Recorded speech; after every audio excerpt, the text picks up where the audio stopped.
Sania, Rohan, bad luck. Thanks. Unfortunately, it didn't go the way you wanted today, but still proud of, your last tournament together. Just sum it up in your own words, both of you. Yeah, I mean, I think that if I had to picture a dream scenario in my head, how I want to go out, it would be on a center court of the biggest arena in the world, or one of the biggest. Of course, I would win in that dream, but I didn't in this one. But we're very proud of our efforts. Rohan and I go obviously a long way back, but just the fact that we're still here playing at the highest level is something that we are very proud of ourselves for, and to do it together, to be able to do it with one of my best friends has been really special. Right.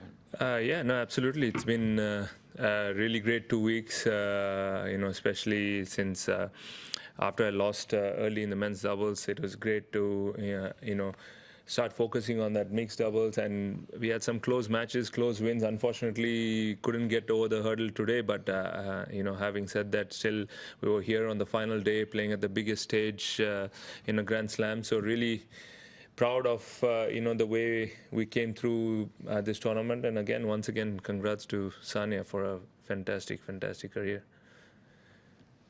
Open up to questions. Rohan, can you talk about the match? There were a lot of 30-alls that did not go your way. Is it a case of opportunities that were not being converted? I think it was very different playing on Rod Laver compared to the other courts. The conditions were really different. I think it was much slower. And when I started off, I was struggling to serve there because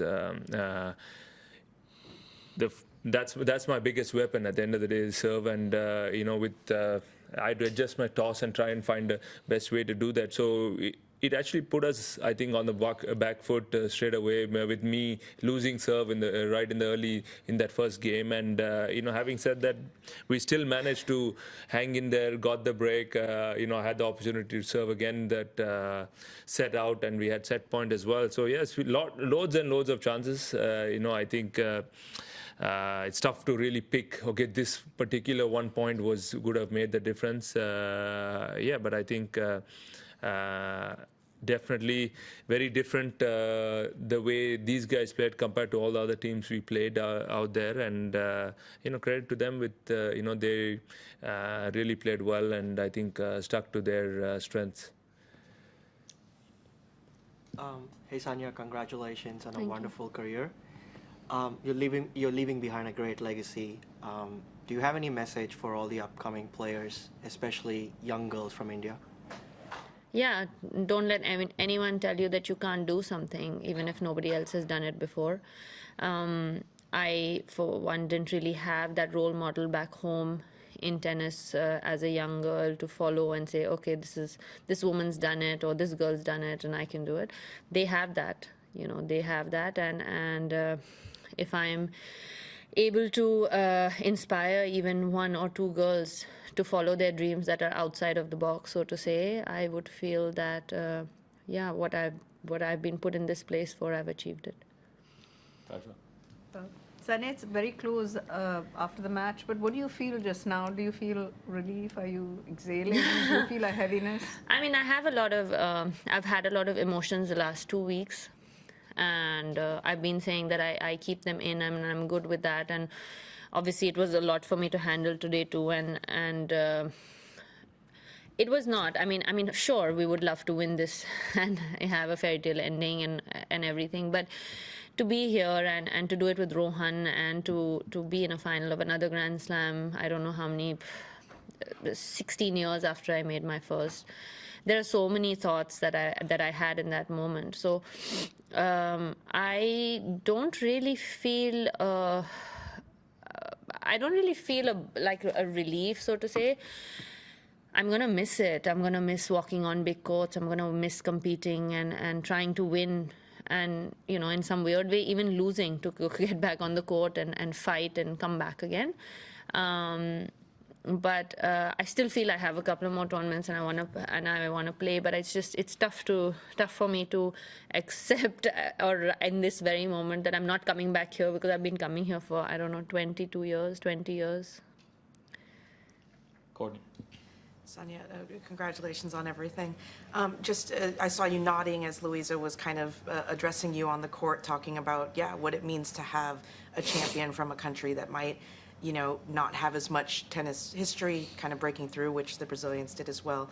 I'm just curious if you can, I know you've been asked this question a gazillion times, but just to reflect on a little bit off of that question, the impact and the effect of, just having you guys there, after all this time in a Grand Slam final.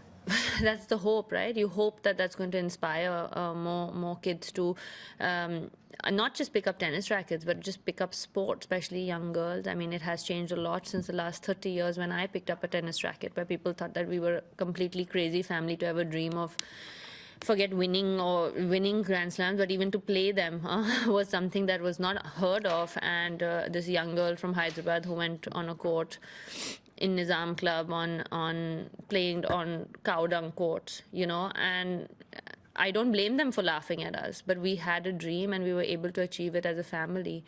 And I just want kids to know that if you put your heart and soul in something, you can do it, no matter how many odds are stacked up against you. And you got to try. I mean, you'll never know until you try. So for me, it's been an incredible journey, and I achieved dreams that I never thought I would be able to achieve.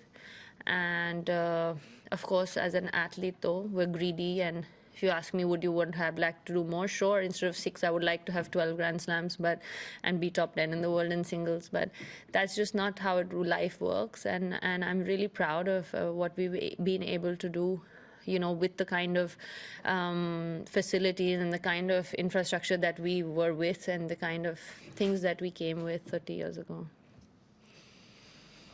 Sort of wishful thinking, but you mentioned on court that there are a couple of tournaments left in you.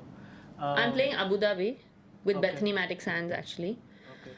because Bethany came to me and said, you cannot stop without playing with me. So I was conned into playing Abu Dhabi with her. And she's like, no, you can't stop. So anyway, we have a wild card for Abu Dhabi, and I'm playing Dubai with Madison Keys, who's one of my best friends on tour. So I want to finish playing with 2 of my best friends. And also on one of the shots that you kept repeating multiple times in the first set especially was the forehand. Can you talk about how that shot itself has evolved, and how does it still feel hitting that weapon? Feels great, especially when you go past the guy on a short cross-court forehand. It feels amazing. But that shot has won me a few slams and won me a few tournaments, and it was something that came very naturally to me. Steffi Graf was my idol growing up, who had one of the biggest forehands, if not the biggest, in the world. And I always wanted to emulate her, and I wanted to have a forehand like hers. And I'm so glad that I was able to come close to that, and people talk about my forehand, and that's something that I feel that it's been such a big weapon in my life and in my career, and it's really taken me places in singles, doubles, and mixed. Last 2 in your tennis daily, and then Pasha. Rohan, you're 42, and you started the year with such a great performance here in Australia. Can you talk a little bit about the discipline behind your longevity and what you're looking forward to for the rest of this year?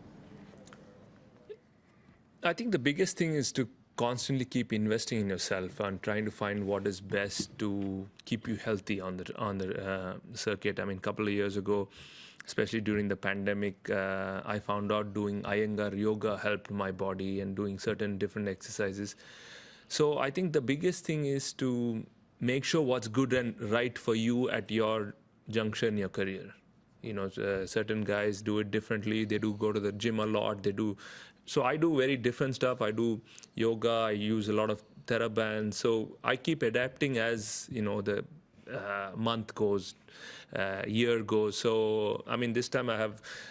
Last year I didn't have really a physio really traveling with me. This year, I have a physio traveling with me. I think it makes a difference. The recovery part of I think a tennis player is what really makes that journey continue and keep going. So I'm looking forward to playing a few more tournaments with Matt Ebden and seeing how that goes. And firstly, I'm heading to Davis Cup to Copenhagen right from here, and then looking forward to India playing Denmark.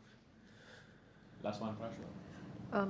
Sania, you mentioned about not having that fairy tale finish, but is there any such thing? It's just a moment, like a fairy tale finish. But when you look back on your career, like you said, from where you came to where you, what all you achieved, it seems like a fairy tale. 100%. Like I said right at the beginning of that answer, I said that if I had to picture myself, if I close my eyes and picture myself or where I would like to finish my career, it would be on the biggest stage of tennis. And I was able to do that, regardless of whether you win or lose. I mean, I'm able to say that I'm leaving the game on the top. I'm able to say that I'm leaving the game because I want to, on my own terms. And that is very important for me. I just answered 5 people while walking here through the locker room why I'm stopping. And that is something, I mean, we spoke about it the other day and everybody's like, why are you stopping? Because I just feel there's more important things in life than tennis. My priorities have changed, having a son, there are so many things. So fairy tale finish, I mean, sure, it's just a moment. And for me, whether I win 6 Grand Slams or 7 Grand Slams, that wasn't going to change much in my life, right? Sure, on the record books, maybe another slam, but for me, it's more important of how I'm doing it. And today I'm here sitting after a Grand Slam final, knowing that I still have the level to make it to a Grand Slam final. And I'm choosing to say that I want other things. And that is very important for me because I feel that after you have a child, especially, winning and losing tennis matches it really puts things into perspective of how small or big that is. Me and Rohan, I mean, we might be sad and upset that we lost a final, but at the end of the day, this moment, this memory with Rohan is something that I will cherish for the rest of my life. We might have lost Rio and came that close to winning a medal, but that's a memory, that's an emotion we shared together, and that's made us closer as people and as friends, and I'm so grateful. I mean, I asked him and he said yes to a retiring player to play mixed straight away, and and I'm just, these are moments that will stay with me forever. I mean, the winning and losing is just part of life and part of the game. Thank you. Yeah. Thank you. Thanks, guys.